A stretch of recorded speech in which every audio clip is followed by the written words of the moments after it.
Now I'd like to reintroduce our final panelist, Sister Fatima Atia.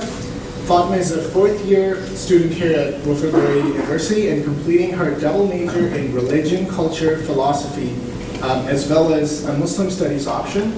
Fatima is currently applying for grad schools and hoping to complete a master's in peace and conflict studies.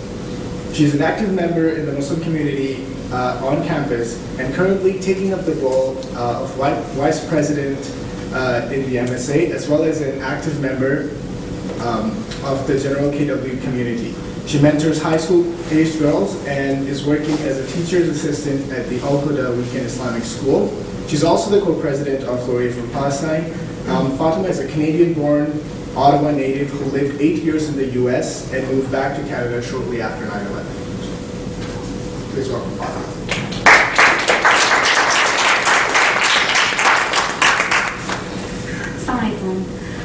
I was asked to speak today specifically about what the future holds for Muslim Canadians, what I foresee as being the future of a Muslim in Canada. So to think about this question, I had to think about the context of my own personal story. So I'll share a little bit of that with you today. As Huzaifa mentioned in my intro, I was born in Canada, but I did grow up in the States. I started wearing the hijab, or the head covering, when I was in grade 4, alhamdulillah.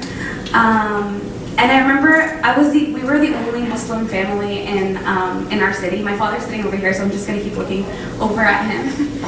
We were the only Muslim family that lived in our community, and sometimes, often like my older sisters and I would be bullied at our schools. So they were both in high school and I was in elementary school. And I remember a lot of the times we would all come home crying and telling each other about our days, and like one of us would have a hijab pulled off.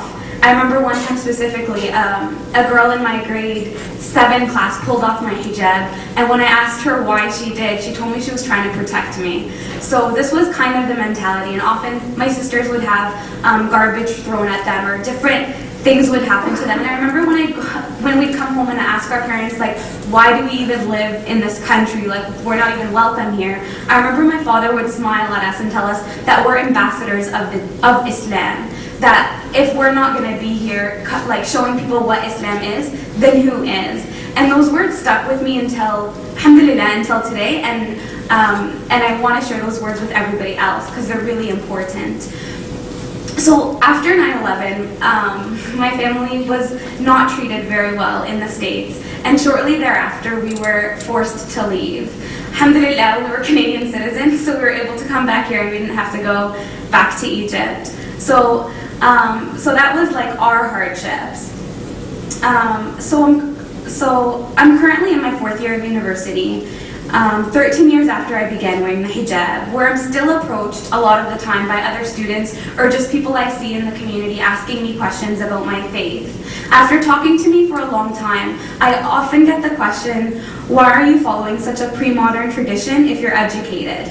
People still don't understand that I hold conviction in my faith, and this is something that's a challenge for people to understand, and it's been happening since I was younger.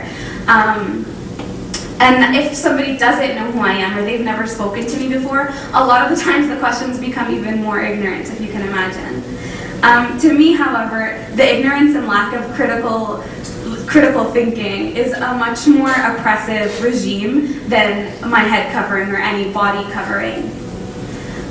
The conversation today, however, is not about me and my life story or about the hijab in particular, but about the niqab specifically. So the ban, as my sisters have mentioned, the ban of the niqab has it started in France and then moved towards Quebec, and now the discussion is beginning in other provinces in Canada. And this to me is a great moment of stress, I suppose you could say. It's very frustrating to me because when we moved to Canada, it was a lot better for us than in the States. So this was really like our last hope. I want to specifically mention the implications of this type of law on the future of Muslim Canadian youth. As a religion and culture major, I've literally spent the past 4 years just learning about the significance of intra-faith dialogue. So Muslims talking to Muslims about their different perspectives, as well as different religions coming together to discuss their aspects, to have a sense of empathy and understanding of one another. So during my 4th year, you can see the stress that I'm in, to see that I've basically learned one thing in the past 4 years, and now my government is completely contradicting what I'm learning in my institutional education system. So that's my opinion on that, but I still haven't answered the question, what's the future hold for a Muslim Canadian? I think that the answer still is not absolute. I think there's still leeway to really move between two different paths. I think our reactions as a collective Canadian voice will really define the future. Either one, we'll all come together as Canadians and speak out against injustice, whatever that injustice is. Like my sister Minna said, whether that's something that affects us personally or individually, or whether it affects us as a community, a Canadian community and a humanity. So if we speak out and we agree on these things and we can hold our hands together as a community, then we would be able to force our government to follow suit and at the request of the majority of Canadians. And this is obviously my hope. On the other side, if different minorities continue to be marginalized and the Orientalist imposition continues, people will begin to feel more and more singled out, and our Canadian culture, which prides itself on multiculturalism and acceptance of cultural difference, will begin to dissipate.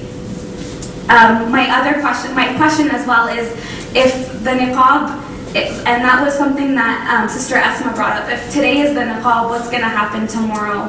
When I'm no longer able to wear my hijab, then what? Where do I go from there?